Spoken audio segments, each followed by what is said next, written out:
Hello and welcome to 5 Minutes of Wellbeing with Vasilis, here on Mental Wellness TV. Today, we'll be talking about a joyful and deeply healing topic, well-being and humor. When we laugh, we heal. In a world that often feels heavy with responsibilities, anxieties, and uncertainties, we sometimes forget the power of one of our most natural human expressions, laughter. More than just a response to something funny, laughter is a profound emotional and physiological experience. It connects us, it uplifts us, and, as research increasingly confirms, it heals us. Laughter is not a luxury. It's a fundamental part of our emotional and psychological toolkit. It's how we release tension, reconnect with others, and come back into balance. At Mental Wellness TV, we believe that humor is a powerful therapeutic ally, something that enhances our inner resilience and reminds us that even in difficult moments, lightness is possible. Let's begin by understanding why humor and well-being are so deeply linked.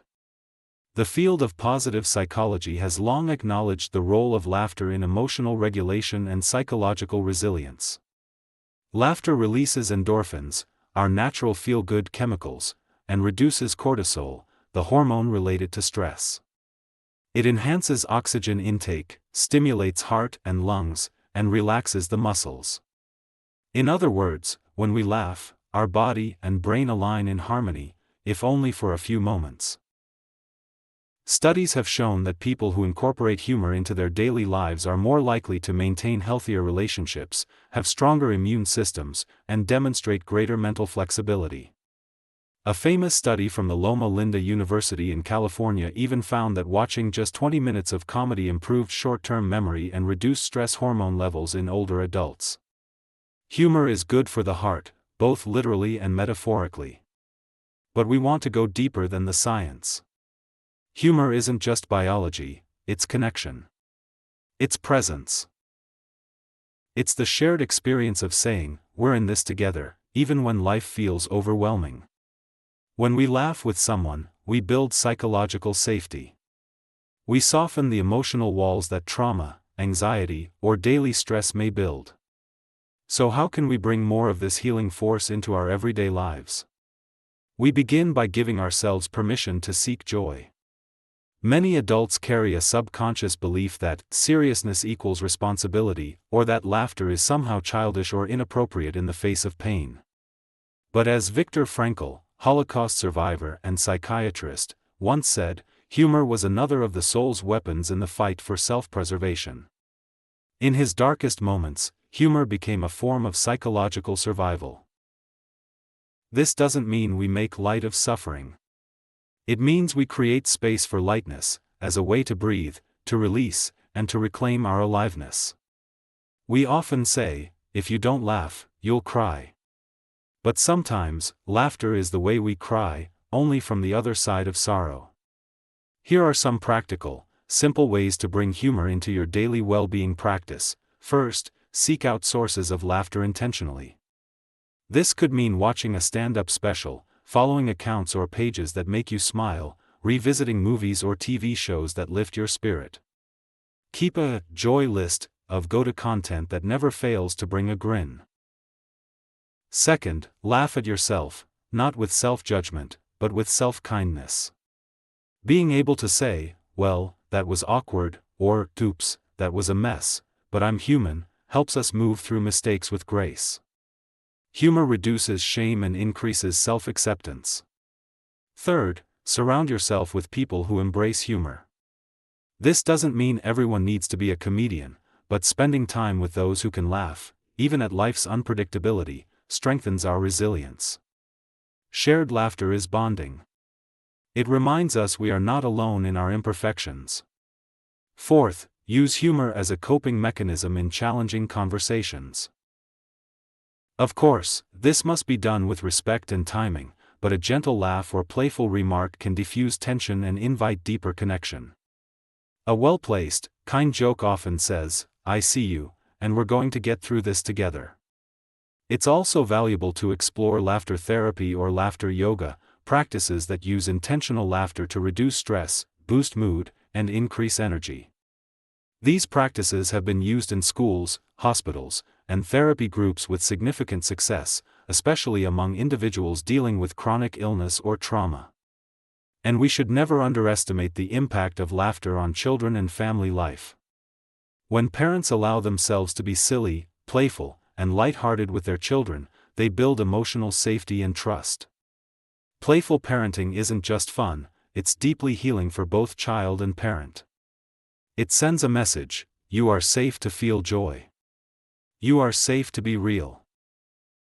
Now, let's look at what science tells us more specifically. Research from the Mayo Clinic notes that laughter has both short-term and long-term benefits. In the short term, it soothes tension, stimulates organs, and activates your stress response in a healthy way. Over time, it improves your immune system, relieves pain, increases personal satisfaction, and even improves your mood. There's also fascinating work from Dr. Lee Burke, a pioneer in psychoneuroimmunology, who found that laughter increases the production of antibodies and activates the body's natural killer cells, boosting our defenses against illness. Humor isn't just psychological, it's biological self-care. But let's not forget the emotional and spiritual side. When we laugh, we temporarily step outside of ego, outside of fear. We touch a moment of release that connects us with something greater than ourselves, a sense of perspective, humility, and wonder. In that instant, we remember that life, though difficult, is also full of absurdity, irony, and unexpected beauty. We can also use journaling prompts such as, "What's something ridiculous that happened this week? When was the last time I laughed until I cried? What did I find funny as a child?"